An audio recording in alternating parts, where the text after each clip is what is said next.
ഒരു പ്രസ്ഥാനം വളർത്തിയെടുക്കുക എന്ന് പറയുന്നത് ചെറിയ എഫേർട്ട് അല്ല. അതിനു വേണ്ടി ഒരു ചാലകശക്തി എന്തായാലും ഉണ്ടാവും. അതിൻ്റെ ലീഡർഷിപ്പ് ഉണ്ട്, മാനേജ്മെൻ്റ് ഉണ്ട്. അത് എങ്ങനെ സാധ്യമാക്കി, അതായത് ആ ഒരു സിസ്റ്റത്തിലേക്ക് ഇട്ട് കൊടുത്തത് കൊണ്ടാണോ അത് റൺ ചെയ്തു പോയത്? നമ്മൾ വികസന പ്രവർത്തനത്തിലാണ് നമ്മൾ മേഖല. അപ്പോൾ ഈ പബ്ലിക്കിനുള്ള സംശയങ്ങൾ എപ്പോഴും എന്ന് പറഞ്ഞാൽ അഴിമതി, അല്ലെങ്കിൽ ഇതുപോലെ സ്വജനപക്ഷപാതം, അങ്ങനെ പലതരത്തിലുള്ള ഇതൊന്നും ഈ സ്ഥാപനത്തിലില്ല.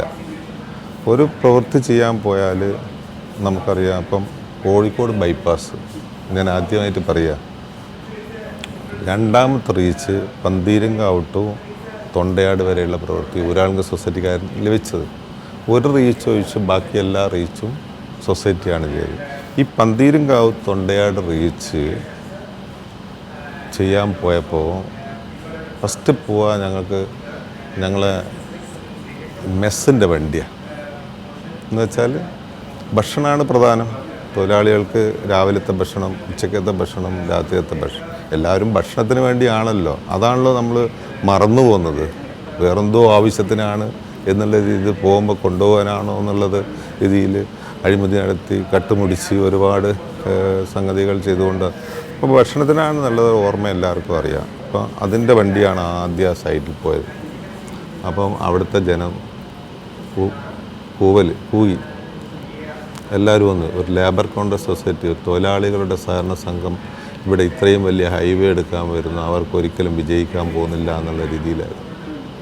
പക്ഷേ ഞങ്ങളുടെ പ്രവർത്തനം കണ്ട് അവർ അതിശയിച്ചു പോയി. പിന്നീട് ഫ്ലെക്സ് ബോർഡുകളാണ് വന്നത്. ഒരാളെങ്ങനെ അഭിനന്ദനങ്ങൾ പറഞ്ഞു.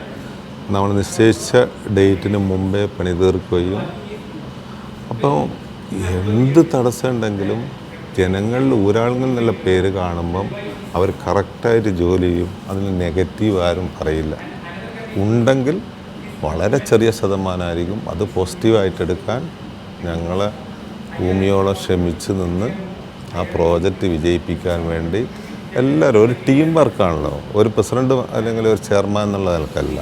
ഞങ്ങളെ എല്ലാവരും ഒരു ടീം വർക്കാണ്. ഒരാൾക്കൊന്നും ചെയ്യാൻ പറ്റില്ല.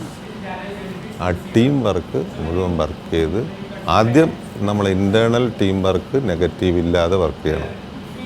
എന്നിട്ട് പബ്ലിക്കിന് കാണിച്ചു കൊടുക്കണം. ഇപ്പം പബ്ലിക് ഏത് നല്ല പ്രോജക്റ്റാണെങ്കിൽ സൊസൈറ്റി അത്തരത്തിലുള്ള പ്രോജക്റ്റിന് പോകുന്നില്ലല്ലോ. അത് ഇന്ന് വരെയായിട്ട് എവിടെ പോയാലും സപ്പോർട്ട് ചെയ്യണ്ടായി. ഇന്റേണൽ ടീം വർക്കിൻ്റെ കാര്യമാണ് എനിക്കറിയേണ്ടത്. ഇപ്പോൾ പറഞ്ഞല്ലോ, ഒരു സ്ഥാപനത്തിൽ ഒരു വ്യക്തി വിചാരിച്ചാൽ മതി ആ സ്ഥാപനത്തിന് ഒരു ഗുഡ് വില്ല് മാറാനായിട്ട്. അപ്പം അതിനെ മുന്നോട്ട് കൊണ്ടുപോകാനായിട്ട് എന്താണ്? അതിന് എല്ലാവരെയും നന്നായിട്ട് ശകാരിക്കും.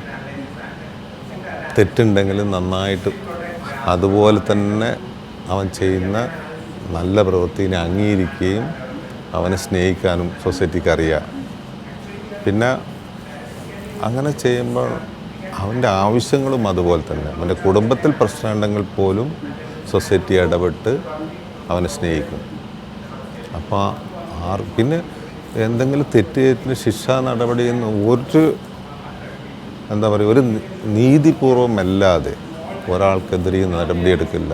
മറ്റുള്ള സ്ഥാപനങ്ങളൊക്കെ ഗ്രൂപ്പോ അല്ലെ രാഷ്ട്രീയമോ അല്ലെ മറ്റ് ജാതിയോ എന്തെങ്കിലും പ്രശ്നമുണ്ട്, ഇത് ഒന്നും നോക്കാതെ അപ്പോൾ അവനറിയാം എത്ര നടപടികൾ എടുക്കുന്നു. ഒരു നടപടിനെ ഇന്ന് വരെ ആരും ചോദ്യം ചെയ്തില്ല. കാരണം എടുക്കുന്നത് വളരെ കറക്റ്റായിട്ട് 100% ആ തെറ്റ് അവൻ്റെ അംഗീകാരവും കൂടി വാങ്ങിച്ചിട്ടാണ് നമ്മൾ ചെയ്യുന്നത്. അതിൻ്റെ ശിക്ഷാ നടപടികൾ നടപ്പിലാക്കുന്നത്. അത് സാമ്പത്തിക കുറ്റമാണെങ്കിൽ പറഞ്ഞ് വിടലുണ്ട്.